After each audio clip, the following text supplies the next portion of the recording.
Hi everyone, Luke here again with Omnible Film Division. I have a very quick, possibly short tutorial in After Effects for creating a countdown clock using expressions.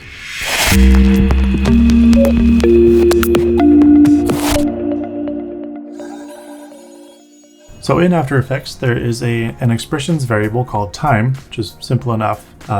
It is the number of seconds wherever the playhead lands. Turn it on here, and you can see that time raw, it does come out as a decimal, but if we go to 30 seconds, we have 30 seconds. If we go up a couple frames, we can get to exactly 30 seconds.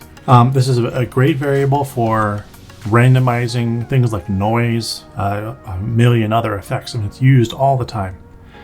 Recently I had to recreate the add countdown clock you normally see on YouTube, and it was the first time I've had to do this in After Effects, and it was I worked in JavaScript a lot before I got into After Effects and all this stuff, and it's a very it's a throwback to something I used to do a lot.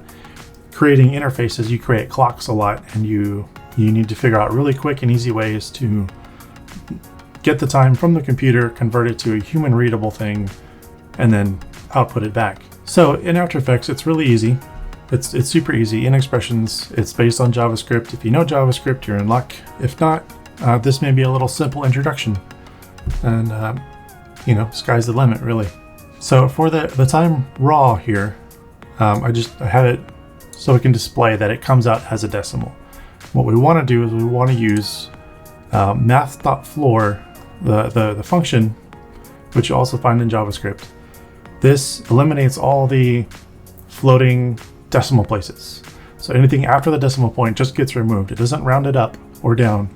It just gets rid of the decimals. So it helps any kind of, this is what we call a floating number in programming. It's a floating number, just means it has a floating decimal point. It requires a different amount of memory in the computer. That's why it's a very separate thing from just a simple integer or whole number like what we want. So what we have here at the 19 is we have 19 seconds. So it's the time in seconds, and it's very useful, like I said, for randomizing effects and just it's very, very quick and extremely useful, like I said.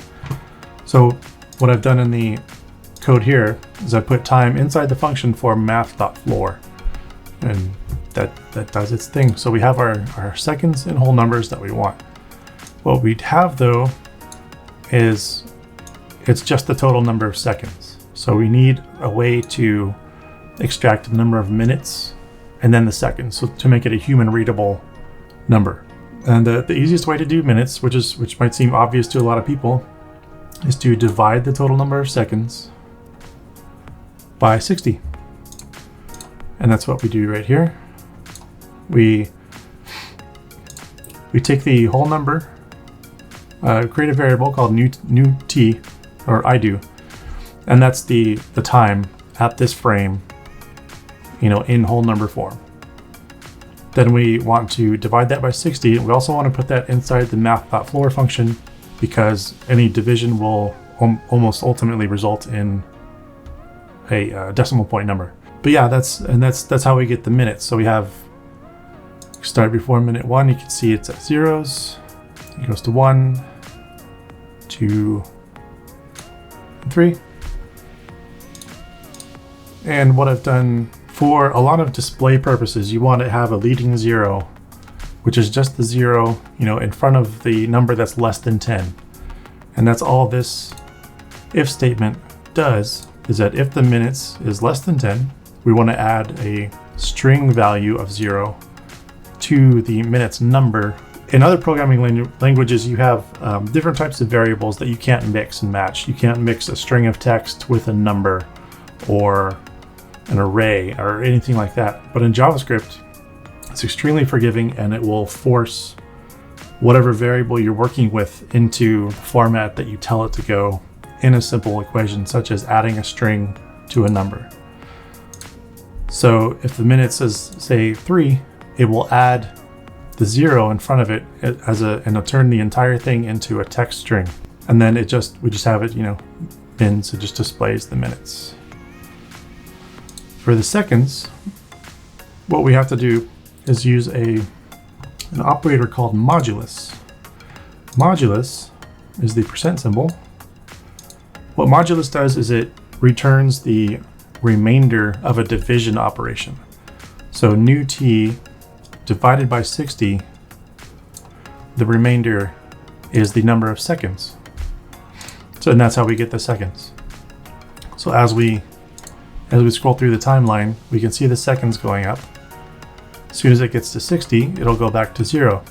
So it's 1 minute and the remainder is 5 seconds. And that's how we get our minutes and seconds out of a total number of seconds. And I've done a similar thing here. I've added a leading 0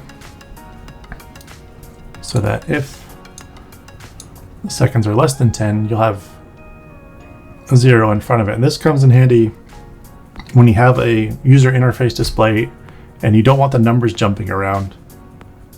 Or typically on any clock, you'll see a 0, 2, or a leading 0 for any number less than 10, especially in minutes. And I have it set up to do it in the minutes as well in this example. Our countdown clock. In the code here, I've created a countdown variable, just a random, 30 seconds. That's what I'm planning on counting down from. Next, I want to get the time, the whole number of time in seconds. Then I want to subtract the time from the countdown clock. And this is how you start with your countdown total and you subtract the new time, and it will subtract until you get past, when it runs out to 0. But what I've had to do here, I've got the minutes the same way. I've added a leading 0.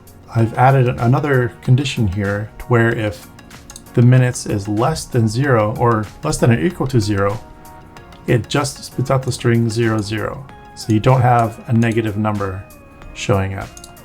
And if we comment this out and we look at it and you go past your countdown clock, you'll see a negative number pop up. And it looks like it actually breaks it, which is interesting.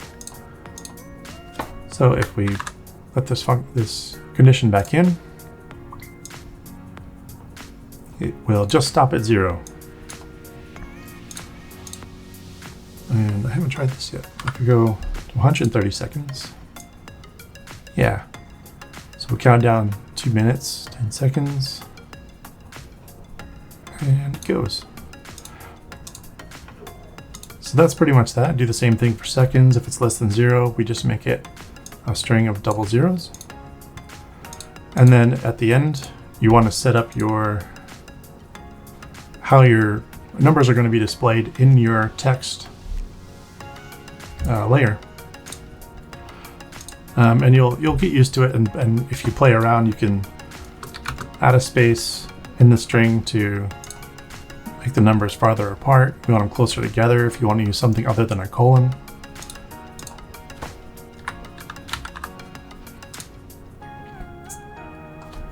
But yeah, that's pretty much it. That's making a countdown clock